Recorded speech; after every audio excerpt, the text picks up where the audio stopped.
మనం ఎంత మౌనంగా ఉంటే ఇప్పుడు మాట్లాడుతూనే ఉంటామండి. ఇప్పుడు మాట్లాడుతూనే ఉన్నాం మీతోటి. కానీ నా లోపల ఒక ధ్యాన స్థితి మౌనం. నా లోపల మౌనం, ధ్యాన స్థితి. అవసరమై మాట్లాడుతున్నాను, తర్వాత మాట్లాడు. అవసరం లేదు, సైలెంట్‌గా పనిచేసుకుంటా. నాకు అవసరమైతే ఓకే, కానీ అవసరం లేకుండా ఒక్క మాట కూడా మాట్లాడను.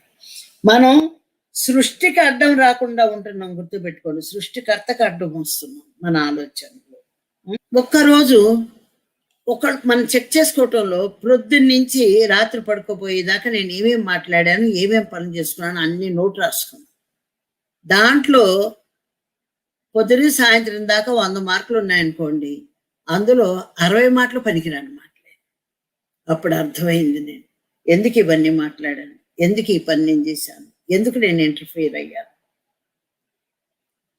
అంటే మనం చెక్ చేసుకోవట్లా. జరిగిపోతుంది, తెల్లారుతోంది, పొద్దుగవుతోంది, వాడు వస్తే మాట్లాడుతున్నాం, వీళ్ళు వస్తే మాట్లాడుతున్నాం, ఇంట్లో మాట్లాడుతున్నాం.